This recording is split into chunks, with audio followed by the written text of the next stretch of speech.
നമ്മളൊരു പ്രത്യേക കേരളത്തിലാണ് സുജയ. നന്മയുള്ള കേരളമൊക്കെ മാറി പുതിയുഗ കേരളമാണ്. ചുരുക്കി ഞാൻ പറയാം, നമ്മൾ രാവിലെ ഒരു ചായ കുടിക്കണമെന്ന് വിചാരിക്കാം. അങ്ങനെ ഒരു കാലി ചായ കുടിക്കാൻ പോയി കഴിഞ്ഞാൽ നിവൃത്തിയില്ല, 15 രൂപയ്ക്ക് മുകളിലാണ് മിൽമയുടെ വില, നടക്കില്ല. പിന്നെ എങ്ങനെ പോകും? അത് പെട്രോളിനാണ് പോകണമെങ്കിൽ 11 ദിവസത്തിനകം 4 തവണ പെട്രോളിന് വില കൂടി, പോകുന്നത് ബുദ്ധിമുട്ടാണ്, നടന്നു പോകേണ്ടി വരും. അല്ലെങ്കിൽ കാളവണ്ടിയൊക്കെ ഉണ്ട്, മുമ്പ് പലരും പോയതുപോലെ സൈക്കിളോ കാളവണ്ടിയോലൊക്കെ പോകാം. ഇനിയിപ്പോ ചായ വേണ്ടാന്ന് കരുതുക, നിങ്ങൾ റേഷൻ കഴിച്ച് ജീവിക്കാന്ന് വിചാരിക്കാം. ഞങ്ങൾ ചായ കുടിക്കുന്നില്ല, റേഷൻ കഴിച്ച് ജീവിക്കാന്ന് വിചാരിക്കാം. അപ്പൊ നോക്കൂ, ഭക്ഷ്യധാന്യം നൽകുന്ന ഒരു പദ്ധതിയുണ്ട്, അതങ്ങ് നിർത്തി. അപ്പൊ ഇനി നീലക്കാടുകാർക്ക് കുറച്ച് അധികം അരി കൂടുതൽ കൊടുക്കുന്ന പരിപാടി ഉണ്ടായിരുന്നു, അതും നിർത്തി.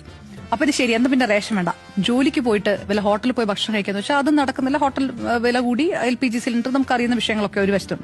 ഇനി ജോലിക്ക് പോയി തിരിച്ചെത്തുന്ന പെൺകുട്ടികളെ സ്ഥിതി ആലോചിക്കണം. കൊച്ചി എന്ന് പറയുന്ന സ്ഥലത്ത് 8 അംഗ ഗുണ്ടാ സംഘമാണ് ആക്രമിച്ചിരിക്കുന്നത്. കൊച്ചി എന്ന് പറയുമ്പോൾ മുഖ്യമന്ത്രി VD സതീശന്റെ സ്വന്തം തട്ടകമായിട്ടുള്ള കൊച്ചി. ഇനി ഈ നാട്ടിൽ ജീവിക്കാൻ പറ്റില്ല, ഈ നാട്ടിൽ തന്നെയുള്ള വല്ല കാട്ടിലും പോയി ജീവിക്കാന്ന് വെച്ചാൽ ആന ചവിട്ടി കൊല്ലുന്നത് തുടരുക. UDF സർക്കാർ വന്ന കാര്യം എന്ത് ചെയ്യാനാണ്? ഈ ആനകൾ അറിഞ്ഞിട്ടില്ല, അത് വിഷയം. ഈ ചവിട്ടെങ്ങാനും കിട്ടി ചാകാതെ നിങ്ങൾ ആശുപത്രിയിൽ എത്തിയെന്ന് വിചാരിച്ചാൽ എങ്ങനെയെങ്കിലും രക്ഷപ്പെടണ്ടേ? ആശുപത്രിയിൽ എത്തിക്കഴിഞ്ഞാലോ, ശസ്ത്രക്രിയ നടത്തി കഴിഞ്ഞാൽ ICUവിൽ കിടത്തുവോ പുറത്ത് കളയുവോ ഒക്കെ ചെയ്യും. അപ്പോൾ ചിലപ്പോൾ പുഴുവരിക്കുന്ന അവസ്ഥയിലേക്ക് വരും. ഇനി